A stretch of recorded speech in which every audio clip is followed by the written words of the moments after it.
আসসালামু আলাইকুম ওয়া রাহমাতুল্লাহি ওয়া বারাকাতুহু। প্রিয় ভাই বোন, আজকে আপনাদেরকে আমি অজানা কিছু বিষয় জানাবো, যে বিষয়গুলো হয়তো কারোর থেকে শোনেননি। আমরা অনেকে শুনি যে রমাদান মাসে আল্লাহ তাআলা সকল জিন্নাত এবং শয়তানদেরকে শিকল বন্দি করে ফেলেন। এটা কি আসলেই সত্য? এই সম্পর্কে কোরআন এবং হাদিস কি বলে আজকে আপনাদেরকে জানাবো। ধৈর্য ধরে ভিডিওটি শেষ পর্যন্ত দেখার অনুরোধ রইল। ছোট্ট একটা রিকোয়েস্ট থাকবে, এমন সুন্দর সুন্দর ইসলামিক ভিডিওগুলো নিয়মিত পেতে দয়া করে এই চ্যানেলটি সাবস্ক্রাইব করে বা পেজটি লাইক ও ফলো দিয়ে সাথেই থাকবেন।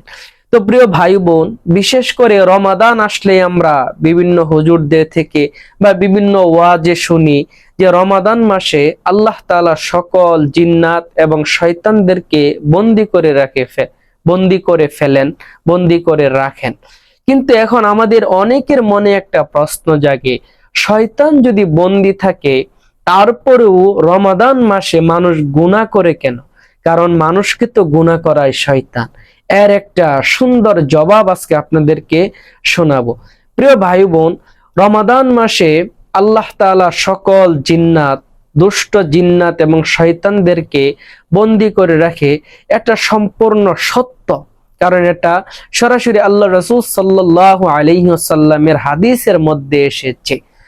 এখন আমাদের প্রশ্ন হলো, শয়তান যদি বন্দি থাকে তারপরেও মানুষের দ্বারা গুনাহ হয় কেমন ভাবে? মানুষ গুনাহ করে কেন? এর জবাব সম্পর্কে উলামায়ে কেরাম লিখেছেন যে শয়তান ঠিকই বন্দি থাকে, কিন্তু রমাদান মাসে মানুষকে গুনাহ করাই তার অভ্যাস। একটা সুন্দর উদাহরণ দিলে আপনি বুঝে আসবে। অর্থাৎ একটা মানুষ 11টা মাস যেইভাবে চলে, সে যা যা করে, এটা তার একটা অভ্যাসে পরিণত হয়ে যায়। যখন রমাদান মাস আসে তখন যদিও শয়তান বন্দি থাকে, ওই যে 11 মাস সে যা যা করেছে ওই অভ্যাসটাই তাকে রমাদানেও গুনাহ করতে নিয়ে যায় এবং গুনাহের মধ্যে ঢুকিয়ে দেয়। সুন্দর একটা উদাহরণ দিলে বুঝবেন। যেমন আমাদের দেশে অনেক ভাই আছে যারা বাসে হেল্পারগিরি করে। বাসের হেল্পার কি করে?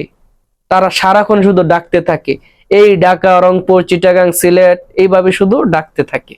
অনেক ক্ষেত্রে অনেক ঘটনা আমরা শুনতে পাই যে এই হেল্পাররা যখন রাতের বেলা বাড়িতে ঘুমিয়ে থাকে, ঘুমের মধ্যেও তারা ডাকতে থাকে। ঢাকা, রংপুর, সিলেট এইভাবে ঘুমেও ডাকতে থাকে। সে কিন্তু ডাকতেছে না, সে কিন্তু ঘুমে, কিন্তু সে সারাদিন যা করে, ওই যে তার একটা অভ্যাস, সেটাই ঘুমের মধ্যেও তাকে করতে বাধ্য করেছে। তো ঠিক এইভাবেই একটা মানুষ বছরের 11 মাস যা করে, যে সকল গুনাহগুলো করে, ওই 11 মাস গুনাহ করা যে অভ্যাস, এই অভ্যাসটাই রমজানেও তাকে দিয়ে গুনাহ করায়। তো প্রিয় ভাই বোন, এটাই ছিল আজকের আলোচনা। শয়তান আসলেই বন্দি থাকে, মানুষ রমাদানে গুনাহ করে তার বাকি 11 মাসের অভ্যাসের কারণে। তো ভিডিওটি যদি ভালো লাগে অবশ্যই একটা লাইক, কমেন্ট আর বেশি বেশি শেয়ার করে দিবেন।